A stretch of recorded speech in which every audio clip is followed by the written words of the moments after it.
Саламатсызбы балалар? Бүгінгі сабақта біз сандарды қосу және азайту үйренеміз. Сандарды бір-біріне қосуға болады. Бұны қосу амалы деп атайды. Қосуда сандарды қосылғыш плюс қосылғыш тең болады, қосынды мәні деп аталады. Біз тақырыбы қосу мен азайту болғанмен бірінші қосуды қарастырып кетеміз. Қосу амалы. Яғни қосынды дегеніміз, мысалы 3 пен 2-ні қосатын болсақ, қосынды деп аталады бұл. Ал стрелка бойынша көріп тұр, қосылғыш және қосындың мәні деп аталады. Бұл яғни 3 пен 2-ні қосқанда 5 мәні шығады, соны қосындың мәні деп атайды. Бұл барлығы қосу амалы болып есептеледі. Барлығы қосу амалы. Яғни біз сандарды осылай қосу арқылы есептейміз. 3 көк пен 2 қызылды қосқанда 5 болады.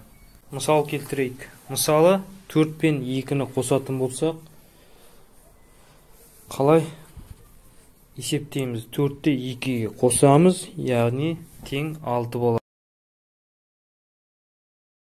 Бұл жерде біз қосылғыш 4 болады. Екінші қосылғыш 2 болады. Қосындының мәні 6 болады. Және қосынды деп 4 пен 2-ні айтамыз. Барлығын қосу амалы деп есептейміз. Яғни 4 пен 2-ні қосамыз 6 болады.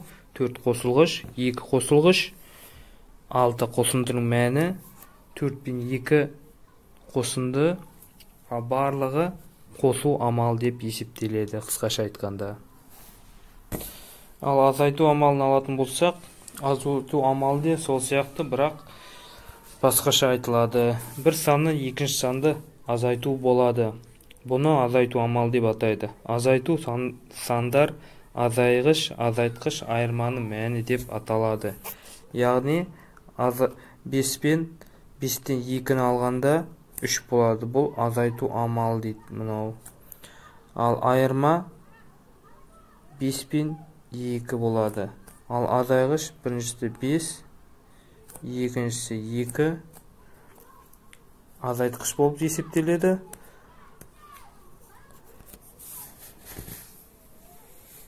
5 азайғыш, одан 2-ні алсақ 2 азайтқыш болады. Тең болады 3 айырманың мәні болып есептеледі. Осылай сандардың атауы арқылы азайту амалын орындаймыз. Мысалы 7 қарғадан 2 қарға ұшып кеткенде қанша қалады? Мына мысалда азайғыш және айырма мәнін табамыз. Есептің жауабы 7-ден 2 алғанда 5 болады. Яғни 7 қарға отыр, 2 ұшып кетсе 5 қарға қалады. Бұл жерде азайғыш 7 болады, азайтқыш 2 болады, ал тең болады 5 айырманың мәні болып есептеледі. Ал айырма 7 мен 2 болып есептеледі. Барлығы азайту амалына жатады. Яғни азайту амалы деп атаймыз барлығын. Осылай азайту амалын есептейміз. Ал мысал келтіретін болсақ, бұл жерде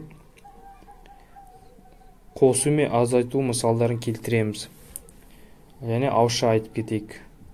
6 мен 2-ні қосқан кезде тең 8 болады. Яғни 6 саны қосылғыш, қосу 2 қосылғыш тең болады қосындының мәні. Ал 6 мен 2 қосынды болады. Барлығы қосу амалы болып есептеледі. Екінші мысалға келетін болсақ, 7 мен 3-ті қоссақ тек 10 болады. 7 қосылғыш, 3 қосылғыш, 10 қосындының мәні. Ал 7 мен 7 қосқан 3 қосынды болып есептеледі.